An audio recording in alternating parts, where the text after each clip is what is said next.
ìdí nìyí tá a fi gbọ́dọ̀ jẹ́ kí ìpìlẹ̀ náà dáa. Solar Distinct Group of Schools ẹ̀yẹ pọ̀ ní gbólóòtọ́ kọ́lọ́hún tó gba di ẹ̀yẹ fọ́kìn ilé ẹ̀kọ́ tó ta gbogbo àwọn ẹlẹgbẹ́ rẹ̀ yọ bó jẹ́ ti ká kọ́mọ lẹ́kọ̀ọ́ ìwé àtìmọ̀ Ọlọ́run. Solar Distinct Group of Schools wọ́n wà lágbègbè tó dára tó sì dún kàwé fáwọn ọmọ. Àwọn olùkọ́ tó nímọ̀ kíkún ni wọ́n ń kọ́ mọ́ ń bẹ̀. Laboratories wọn lẹ́lẹ́gbẹ́ àti ICT center. Ẹ̀yin òbí àtàlágbàtọ́ tọ́jú ọ̀la àwọn ọmọ jẹ lógún. Solar Distinct Group of School ìníkẹ́ máa má wọn mọ̀ yín bọ̀. Àní nursery, primary àti college. Solar Distinct Group of Schools wọ́n wà ládojúkọ Crown Royal Hotel, Abiola Way, Abeokuta. Telephone 0706 180-7087 0706-180-7087 tàbí 0803-438-6383. Solar Distinct Group of School pẹ̀lú ìbẹ̀rù Ọlọ́run la fi ń káwọn ọmọ wa. To all of us, and you are once again welcome to Sincere Talk on Solar Distinct Television. We are full of enlightenment and sincere information in everything that comes from this fantastic medium. Today, we have a very unique personality in the house. You might have seen his face before. To him, my own name is Animashaun, and we'll be looking seriously at the issue of ritual killings for money that seems to be permeating the whole of the media because bad news sells. And unfortunately, it's inevitable that the bad news will sell. The to sell is happening within and around us almost on daily basis now. And it's inevitable that we just have to look at these things and look at where we have been coming from, where we are, and where we are going. Because if this issue is not quickly arrested, we might have ourselves in a very mire that may be difficult to manage in the nearest future. And like I said, I have a very, very fantastic resource person with me today. Very resourceful. He personifies morality. Is an embodiment of humanity. I'm very sure you will enjoy whatever he's going to give us in terms of his resources today. His name is Ustaz Jubril Lawal, and I cannot start reeling out his resume. You might have seen his face here before, be it local or international. I know if we have to spend the next 30 minutes on it, we might not have to discuss anything in today. I'm very, very happy to be seated here with him today. Ustaz, welcome to the forum. Talk. Yeah, good day, everybody, and listeners at home, people viewing us at home. It's a pleasure being with my guy here, Animashaun. I don't mind him, and don't be cheeky with us. He's my boss. It's nice having to sit with you to discuss this issue. It's very, very, very paramount.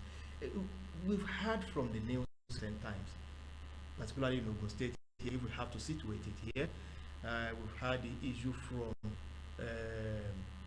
Olude, where a particular person was hacked and put in a sack. Only his brother was able to discover it on visitation. And thanks to the DPO at station at Olude, that we'll get to the bottom of it. We've had the teenager in Okiaregba here. I'm trying to localize it. Politics is local, but the crime here is also local as it is. Because we've got to consider it from the local level before we can the national or even international level as that. We've had teenagers, all of them, with only being the capo di tutti, and Sophia, unfortunate victim, who was beheaded by a group of teenagers. The youngest among them, I suppose, was 17 years old.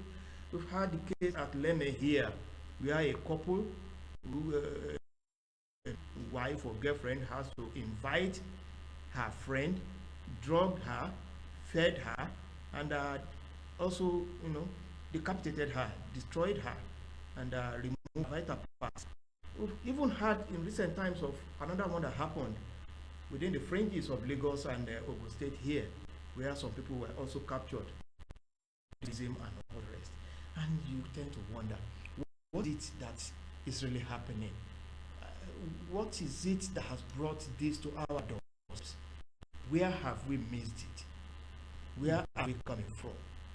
In your opinion, sir, what do you think of all these developments? Thank you. Give thanks to God Almighty that gave us today, and I really want to thank the owner of this video, and they are part of the effort to get a society, to a level that is befitting of what we call humanity. That is what this is about. I think the issue to the front burner for discussion is like we want us to get it solved. So I want to appreciate them for this. Began told us, yes, it's not really religious program. We're talking of morals, and when we talk of moral, can't leave out God. Quran told us that we have an evil on earth and sea because of the sin hands of men as well. The Zohar and the Fasad for the Bahad or the Bahad. We know about it again. In other words, evil didn't just happen. Men are the reason for evil. When you go back to the history of man according to the books, both the Quran and the Bible, we were told of crime committed by the sons of Adam, when one killed the other and buried and things like that. So we've seen manifestation of evil right back from there. And what was it for? It was purely and strictly for materialism. I wasn't thinking that God accepted one's prayer, one was getting richer, one was getting more famous, one was being loved by the Father than the other. That's why it started. It has kept on manifest from then until now, multiplying out to the every final. So we can't take away what man has done. Man, or men generally, brought about this upon ourselves. We can't really take that away. But what exactly, like you asked, made it to become so rampant, over time? It's because of the lust for power, the lust for money, the lust for prestige. Because men suddenly started appreciating materialism in society and not morality. Like you said, when you look at our media, when they want to present anything, they promote a person. They promote a person that they feel has power. They promote a person that they feel has influence, and what if they give them prestige, Nobody wants to look at that. Nobody looks at moral again. Nobody looks at how good that is, but what they look at is however it gets that, whatever is making that person become popular, to become acknowledged, to become adored. It doesn't really matter what. At the end of the day, what came out of it. So the end of the thing justified the means. And that's what it was about. An issue we had activities in the first instance. When we're growing up, you don't come about and promote and throw out your wealth. People want to question where you got that wealth. In fact, the source of wealth is not pure. The source of your wealth is not clean. People run away from it. They will not allow their daughters to marry into your family. They will into your family because they will tell the people that you don't know the source of this wealth. The thing. What matters is people are, we have overemphasized and placed much premium on wealth and materialism. So, in essence, saying that we celebrate unknown successes. We celebrate immorality, so to say. Yes. We don't want to know the source of wealth. And in reference to when we're growing up, the primal thing that people lay emphasis on then was, and I suppose it's still more now. And you've talked about the media as well. Invariably, we are saying that causative agents will likely transcend only the front. We're growing up, it goes into the society, the societal value, it goes into what is being projected in the media, be it audiovisual or whatever, perhaps even the religious circuit, irrespective of the religious denomination of faith that each person belongs to. So can we look at all these variables and see what we can really make of it in terms of problems we have? When we talk about society is a cumulative of everything that explain what I mean by everything. Religion is part of it because the religious man, the pastor, the imam, religious leaders are part of society, and it's human beings that goes. When you talk of politics, that is governance. How do you rule? How do you rule ourselves? Society, and call that socio-political. When you talk to economy, by how we exchange value on, we could call it social structure of society. It's all it's encompassing every facet of it. So now look at it. What do we value as society?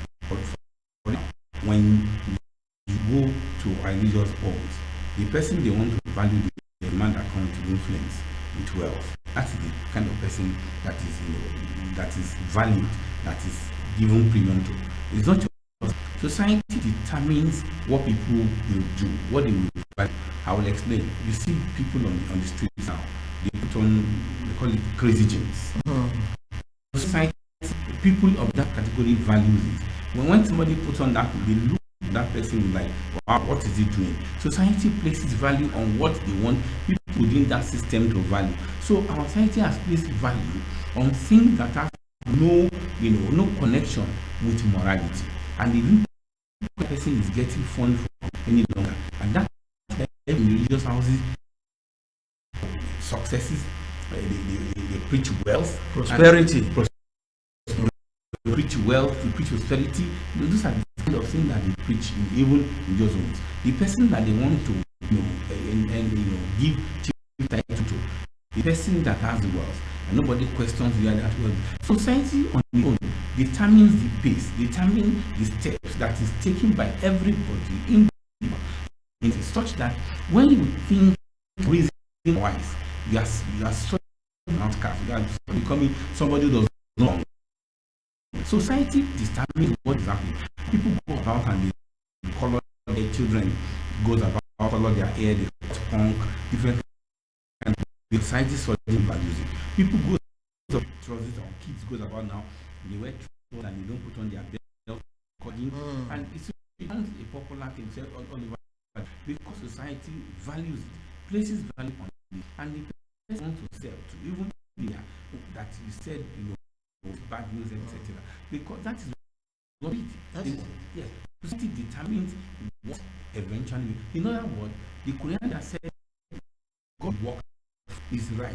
Society placed it on evil, and we are getting evil. In fact, talking about that, before we get to the evil part of it, the promotion of things like this by the religious sector, before we get to other aspects of society, talking about society, you cannot become a Baba Joy in the church, for instance, if you are not loaded in code.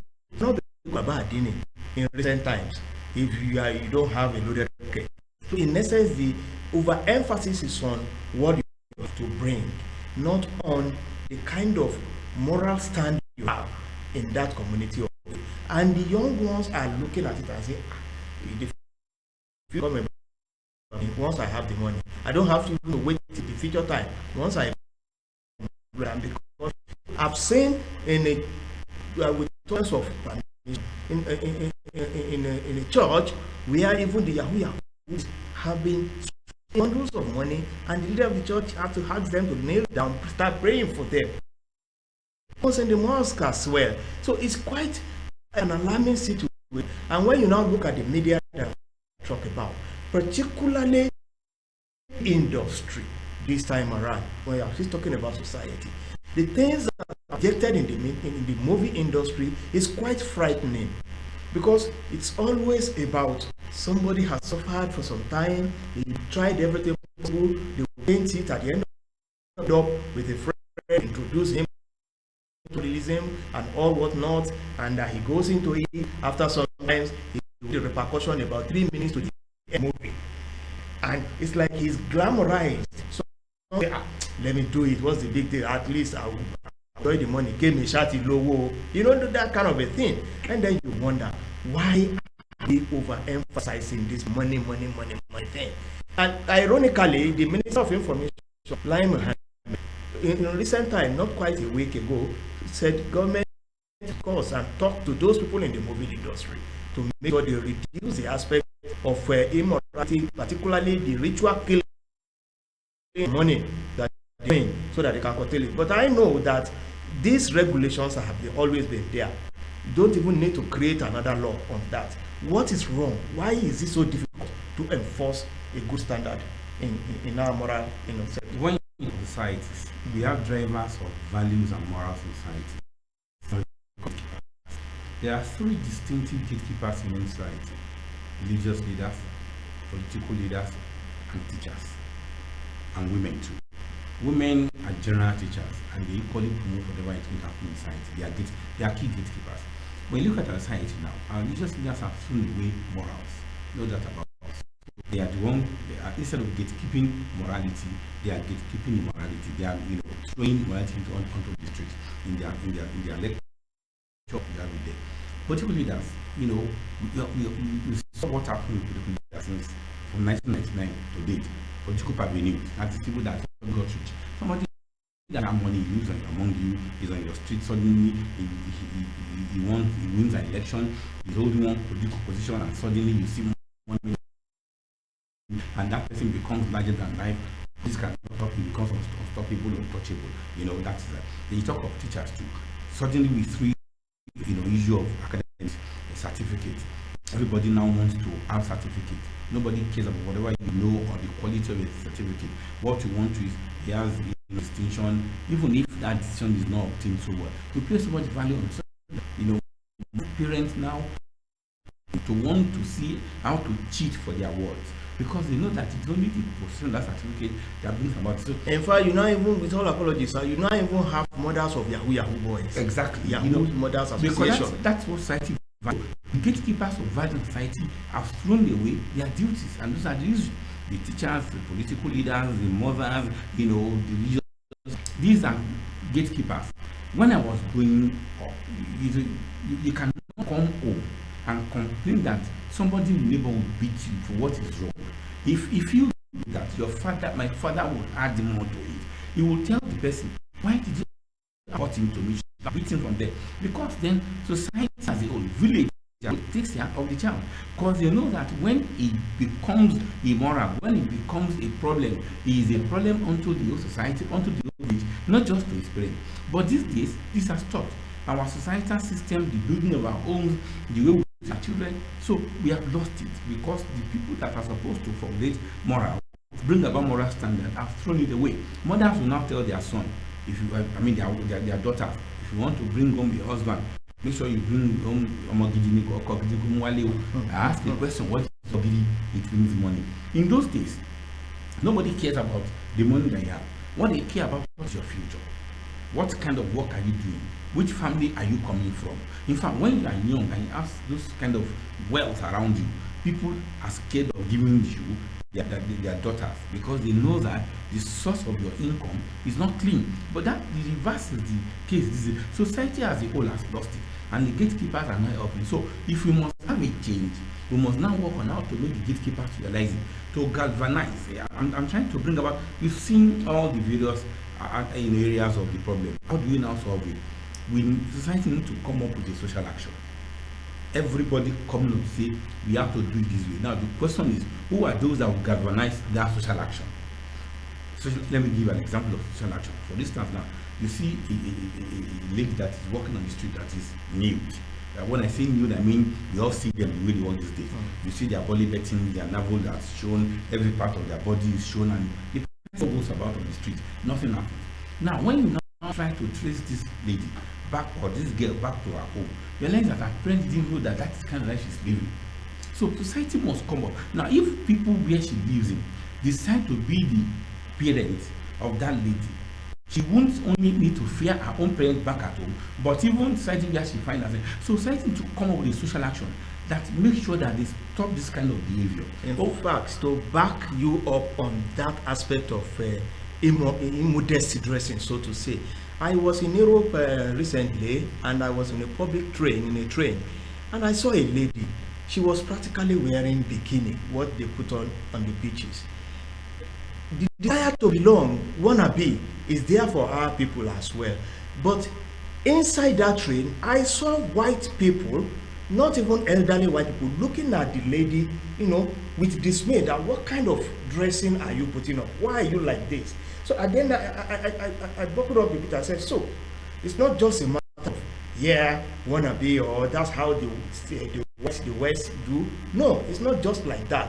It's just that we've taken it to another level entirely. That's just to back up the dress code aspect you talk. I'm not saying everybody should dress like a nun, or they should dress like a hijab Muslim, but there are ways dressing, and that gives concern. That's why I quickly brought it in. I agree with you, but people out there asking me, where do you place freedom of humanity, right of humanity? And I asked a question. When I said something at the program, he said, what has that gotten to do with this? I said, look, there are a lot of processes that led to that person behaving that way. Behavior doesn't just crop up one day. Behavior comes on as a process of certain thoughts that have emanated from within the soul of the person. It's only a soul that has been distressed that is dressed in that manner we're talking about. Now, they will say government came and said you cannot have certain kind of hairstyle if you are coming to their office. I'm only saying why. And I said, does that suggest morality? Does that suggest decency?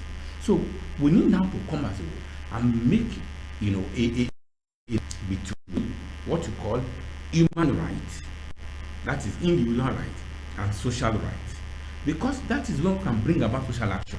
When we know, when society realizes that these are our rights as a society, and that because you want to exhibit or hold your own individual rights, you cannot, you know, transgress, or you cannot trample upon what we have taken to be our societal rights. Everybody will not stand up and be galvanized to ensure that we protect society. And unless and until that happens, we won't get anywhere. Number two, you know, is justice, whether legal justice or social justice. I'll give an instance. Cliffordogy. Quite a number of young people will know Cliffordogy, but people of our generation will know Cliffordogy in the Mafulu coach under the bridge. What happened to Cliffordogy till date? Nobody knows. Has Cliffordogy been brought to justice? Nobody knows.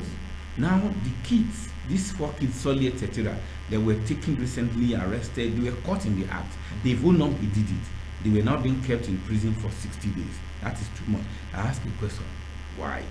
Hanifa was murdered by a person that was supposed to be a protector, the school proprietor. Murdered Hanifa, killed Hanifa. In Kaduna? In Kano. In Kano. What now happened to Hanifa? The man that killed Hanifa was sentenced to death by the Sharia court. But he now went to the appellate. When they got to the appellate, the man disowned the statement which the police said was his own confessional statement. Why? Justice has been delayed. So the issue of justice comes in.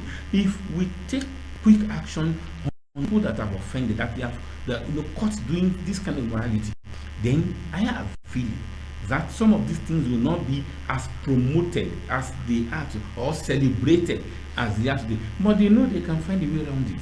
They know when they get to court, one lawyer will stand up. Somebody is now saying that those kids are underage and that they need to be kept to become, 18 or thereabout. And I ask the question, when they get to court, one lawyer will say no, when they committed a crime. You cannot want to, sentence them or place them on in a judgment based on a full age, an adult. The argument will come in back and forth. The next 6 months, the next 9 months, nothing happens. People get tired of it. Justice is delayed. Justice is delayed. To even back it up, do you know that the killer of 5-year-old and if I took a school proprietor made an audio-visual confessional statement? This one not under duress by the police, the one he is trying to hide under. He made a confessional statement and they asked him, do you know the implication of it? He said he knows that he only wants to appeal that they should, the parents of Hanifa should pardon him. But now he has denied it. But we all saw the video too. So what I'm saying is, apart from, we have said let us galvanize social action. Society, this is what we want as a moral standard. And this must find its way into our laws, the laws of the land. Once we're able to do that, we can be able now to use that to galvanize our action against, those ones that are against what we hold to be our value society. You understand? Then our justice system must be clear. Yes, I'm not saying that we should rush into justice, but the truth matter is when you delay justice, it is delayed. It is justice delayed is justice denied. So when people say that these things are happening and people are being punished instantly for the offense they've committed, I have a feeling that we are going to have a drop in the way it has been escalated. Then finally we should stop placing value on money, materialism, certificate. Let us be more pragmatic in our approach to life. Thank you very much. I would like to quickly touch one or two aspects in a brief way. The Soliu, the 4 guys, arrested for decapitating Sophia at Ukiaregba. When they were interrogated, they said they learned this thing from from Facebook or something like that. And I wonder, these are school boys. Well, even if you put a mathematics and English question for them for 3 hours, they may not be able to answer it. But on social media, they were able to go there to learn about money rituals, how to make money. Then you wonder, is the impact of social media in this instance? It's negative.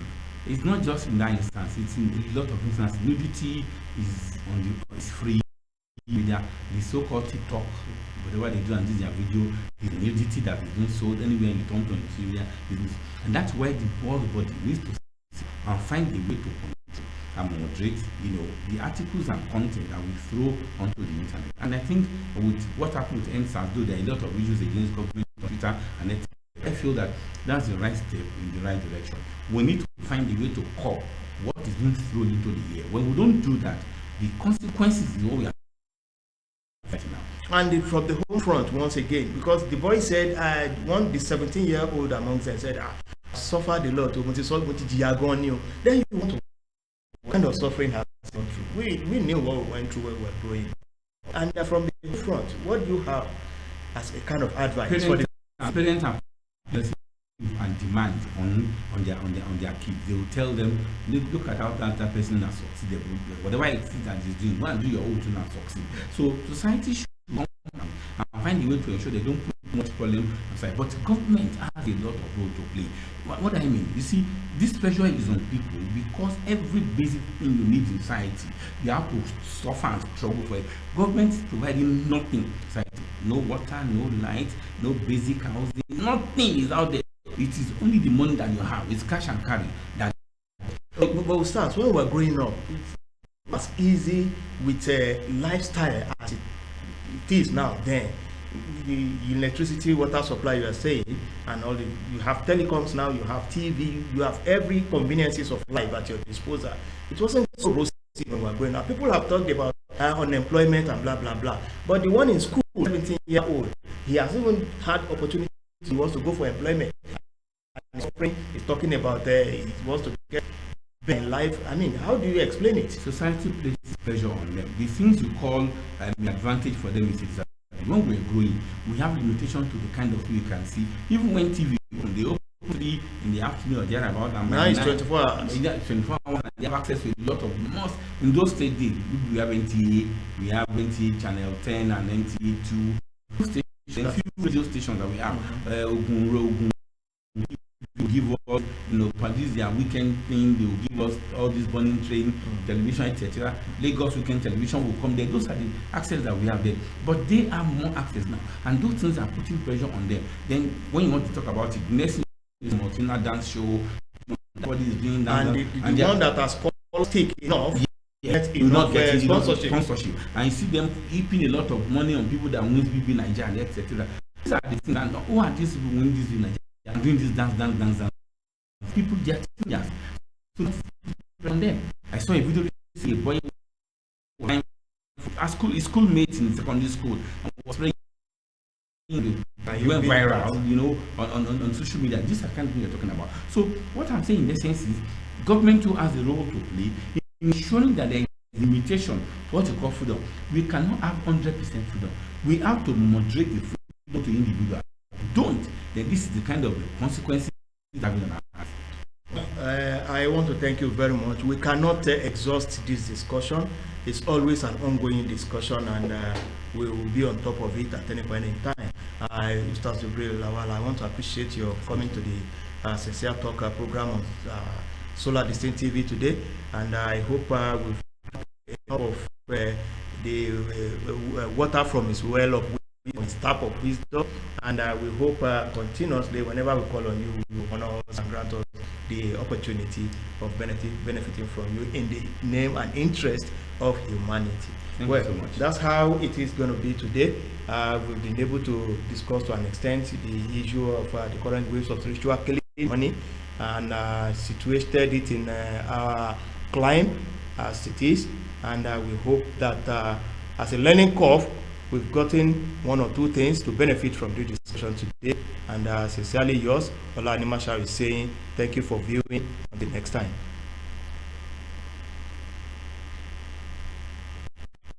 Happy with the children's performance in the studies. How do you mean? They can't spell simple words or even speak good English.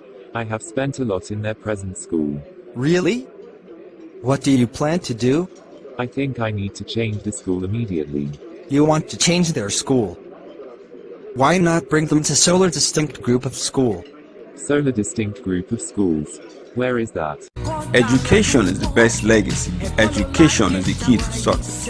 Education is power. The city of Abeokuta, introducing Solar Distinct Group of Schools, The citadel of knowledge with the aim of making students legends are empowering them with the key to success. We have conducive classrooms, standard science laboratory, modern boarding facilities, and many more. Solar Distinct College is opposite Crown Royal Hotel, Abiola Way, Abeokuta, Ogun State. Telephone numbers are 080-343-86383 or 080-644-74033. Solar Distinct College, the school with distinction.